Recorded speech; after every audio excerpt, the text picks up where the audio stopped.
All our dreams can come true if we have the courage to pursue them. Hello everyone, welcome to my YouTube channel Explore English with Seep. Today I have come up with a great surprise for DAV students. Today's video is about chapter 10 of class 8, the undeserved reward. So let's get started.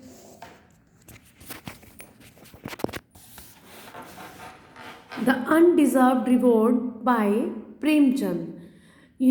As Shakespeare is famous for his great works in English literature, in the same way, Premchand is famous for his great work in Hindi literature. He has written many short stories and novels that are worldwide famous, but Premchand is mainly known. He is one of the famous novel Godan. So, the undeserved reward, as the name suggests, story is about a reward that is undeserved. Undeserved means the person who don't deserve that reward, जो उस reward को, उस इनाम को deserve नहीं करता, बिना कुछ किए ही जब किसी को कोई रिवॉर्ड मिलता है वो होता है the undeserved reward. So pre-reading task: if you are offered a reward for a task done by someone else, will you accept the reward quietly? Refuse to accept the reward saying that you don't deserve it? Accept the reward with intention that you will pass it on the one who really deserves it. So अगर आपको कोई reward मिलता है और आपने कुछ भी नहीं किया, what will you do? आप उसको पास ऑन कर दोगे, रख लोगे और उसको एक्सेप्ट करके जो डिज़र्व करता है उसको दे दोगे. इन दिस केस आप बी और C option you can choose. But हमें वो रिवॉर्ड एक्सेप्ट कर भी लेते हैं तो लेटर ऑन हमें उस चीज़ को बताना भी है that I don't deserve this reward. तो वो तो सामने वाले की कर्टसी होगी that he can give you back that reward. So now read the story by Premchand. Our district officer, a man of learning, has done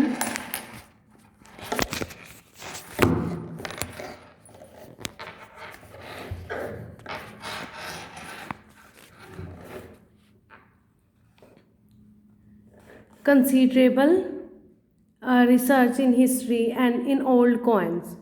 God alone knows how he finds time for in the midst of official duties. Here, the narrator of the chapter, he is saying that जो उनका district officer है वो एक man of learning होता है the person who keeps on learning in his daily life something. चाहे वो person कहीं ना कहीं बिजी है, अब कहीं ना कहीं ड्यूटी है उसकी, बट स्टिल वो इतना ज़्यादा मतलब उसको सीखना पसंद है कि डेली वो कुछ ना कुछ सीखता है. इन the same way district officer से जो नरेटर है, जो इस चैप्टर का राइटर है प्रेमचंद जी, वो बहुत ज़्यादा उससे इम्प्रेस थे. क्यों इम्प्रेस थे? क्योंकि वो डिस्ट्रिक्ट ऑफिसर्स के पास आपको पता है कितनी सारी ड्यूटीज़ होती हैं. Despite of that duties also वो बहुत कुछ सीखता रहता था, कुछ ना कुछ करता रहता था. एंड नरेटर वॉज दस लिटिल सरप्राइज कि वो कैसे टाइम निकाल देता है. His being and I have read his work and I am a secret admirer of his. अब सीक्रेट एडमायरर क्या होता है? एडमायरर जब हम किसी को पसंद करते हैं secretly. For example our respectable prime minister Shri Narendra Modi ji, अगर फॉर एग्जाम्पल मैं उनको लाइक करती हूँ पर मैं उनसे कभी मिल नहीं पाई. एज अ पीएम मैं उनकी रिस्पेक्ट करती हूँ और मैं उनकी क्या हुई? सीक्रेट एडमायरर, क्योंकि मैं अभी उनसे कभी फेस टू फेस मिल के कभी उनको बता नहीं पाई that Modi ji I love your work. So in the same way जो नरेटर है he was also secret admirer of him. So he is being the district officer however a barrier between us. मतलब अब कोई भी जो पोजीशन में होता है, पावर में होता है, आप इजली नहीं मिल सकते. I am certain that if I take initiative in meeting him then it would be as usual misconstrued होता है misunderstood, and I am not prepared for this at any cost. वो उस चीज़ के लिए प्रिपेयर नहीं था कि कोई इस मीटिंग को मिसअंडरस्टूड करे, उसको क्या समझे। I am one of those who are even against inviting government, क्योंकि उसको ये लगता था कि अगर वो कहीं अपना एफर्ट्स करता मिलने का, वो एक चापलूसी टाइप हो जाता उसके लिए। तो वैसे भी वो अगेंस्ट था government officials to preside over public functions. जो लोग गवर्नमेंट ऑफिशियल्स को बुलाते हैं पब्लिक फंक्शंस में। Whenever I hear that a school, a hospital और widows home has been named after a governor, I feel sorry at the mentality of my countryman. तो उसको लगता था कि अगर कोई गवर्नमेंट ऑफिशियल्स को बुला रहा है किसी हॉस्पिटल के इनोग्रेशन पे या किसी विडो होम की इनोग्रेशन पे, तो उसको वो कंट्री मैन की मेंटालिटी अच्छी नहीं लगती थी। One day I was asked by district officer to come and see him. I found myself in predicament. Predicament is like difficult and unpleasant situation. अब क्योंकि वन डे उसने एक सडन इनवाइट पूछा आया डिस्ट्रिक्ट ऑफिसर से, तो वो बहुत ज़्यादा अनप्लेजेंट सिचुएशन होगी कि narrator was thinking Y district officer has called him. जो फ्रेंड्स थे उसके, उन्होंने उसको उसने कंसल्ट किया कि शुड आई गो और that. Their argument was that it had been connection with some official matter, I would have no choice. तो उनका उसको लग रहा था कि कुछ ऑफिशियल मैटर पे बुलाया है तो उसको जाना पड़ेगा। But in this case I have been asked to come for private interview. अब देखो, प्राइवेट कुछ ऐसा मैटर होता लीगल तो वो चला जाता, पर इसमें उसको क्या है, प्राइवेटली बुलाया गया है and it was not obligatory for me to go, और उसके लिए कुछ ज़रूरी नहीं था। They even suggested I had insulted by being someone like this. और उसके फ्रेंड्स, जो नरेटर के फ्रेंड्स हैं, उन्होंने क्या सोचा, उसको क्या सजेस्ट किया नरेटर को कि तुम्हारी इंसल्ट हुई है इसी तरह से सम्मन करके। सम्मन क्या होता है, किसी को जब कोर्ट ऑफिशियली बुलाया जाता है, इनवाइट किया जाता है। फॉर एग्जांपल, आप कोर्ट में किसी की गवाही दे रहे हो तो आपको ऑफिशियली सम्मन किया जाता है, तो ऑफिशियल इनवाइट जब होता है उसको सम्मन बोलते हैं। इफ़ ही हैज़ सो कीन, मतलब वो इतना ईगर है, इतना इंटरेस्टेड है मिलने को, तो वो खुद क्यों नहीं आता। Why doesn't he come to see you, वो खुद तुमसे क्यों नहीं मिलने आता। उसके फ्रेंड्स जो है नरेटर के, they are giving their reason. When they will these Indian officer realize that outside the office they are so good or bad as any other person.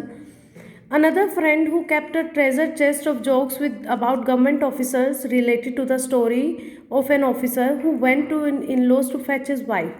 अब यहाँ पे जो उसके फ्रेंड्स हैं अलग अलग किस्से सुना रहे हैं, उनके अपने अपने ग्रजेस हैं ऑफिसर्स के साथ।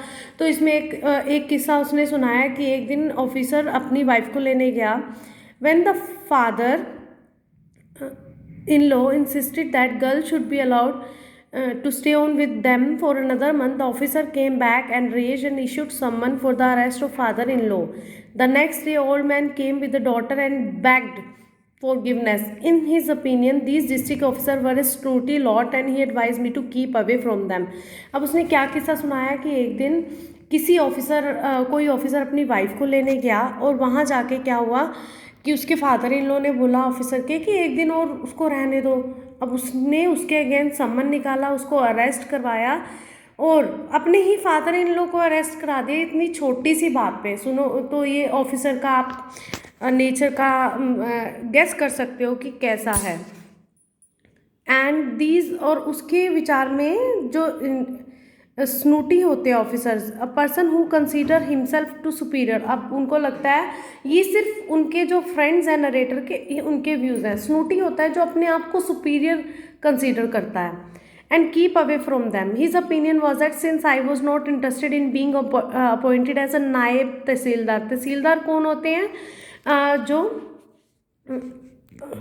जो डिस्ट्रिक्ट ऑफिसर होते हैं, ठीक है। नाइब was an assistant officer in district. तो डिस्ट्रिक्ट में जो असिस्टेंट ऑफिसर होते हैं डिस्ट्रिक्ट ऑफिसर के, नायब तहसीलदार।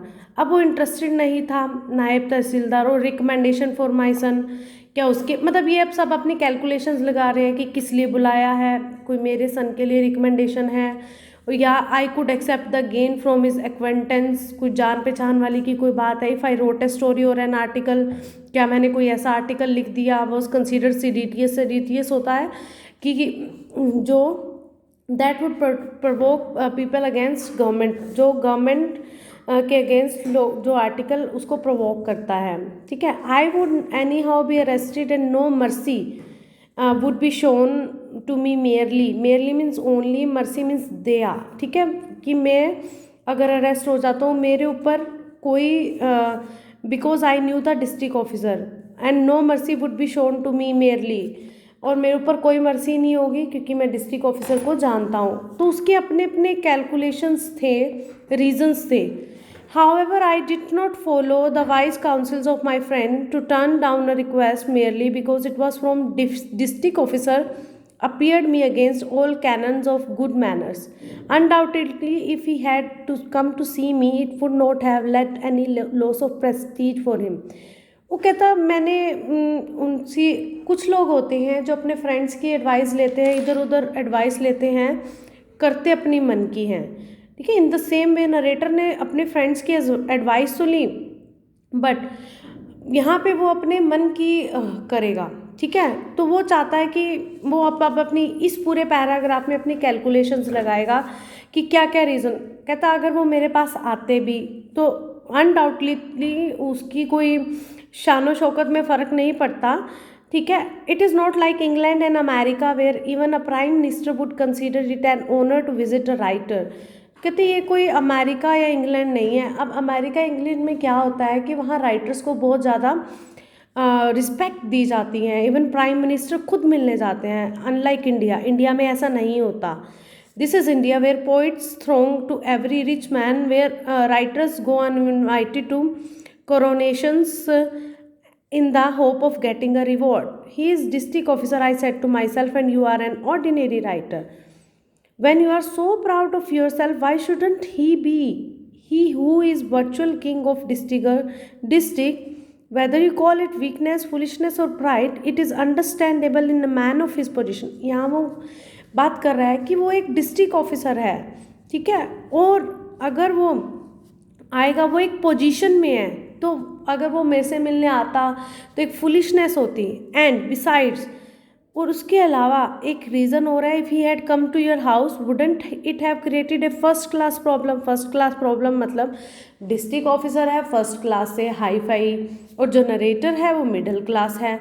There is not even a decent chair in your home, you are use to 24 of 3 pies bidis. ये भी एक पैसे की काउंट होती है, मनी काउंट होता है। Where would you have got expensive cigars, कि तुम उससे कैसे सिगार लोगे, उसकी जो फर्स्ट क्लास प्रायोरिटीज़ हैं, विशेज़ हैं। अभी देखो क्या होता है कि जब हम नॉर्मली कैसे भी खाना खा रहे हैं, ठीक है, पर हमारे घर कोई गेस्ट आता है या हाई ऑफिशियल आता है, हमें उसको तो अच्छा अच्छा खिलाना पड़ता है ना, उसके लिए तो हमारे घरों में पनीर बनता है, हम चाहे खाएं ना खाएं, ठीक है। इन द सेम में वो कहता है उसके लिए एक्सपेंसिव सिगार और ना उसके ब्रांड का पता। Thank God he did not come to see you, otherwise you would have to spend at least 4 or 5 rupee and yet felt that you were not able to entertain him properly.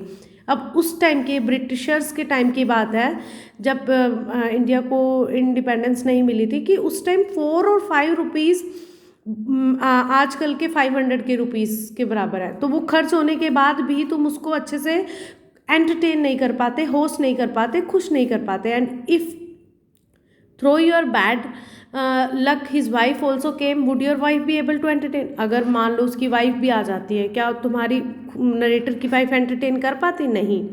One can live in one's own house in rags, मतलब घर में कोई कैसा भी रहे, चिथड़ों में कैसे भी रहे, but can any self respecting person bear he thought of marking his poverty a topic of drawing room conversation for others?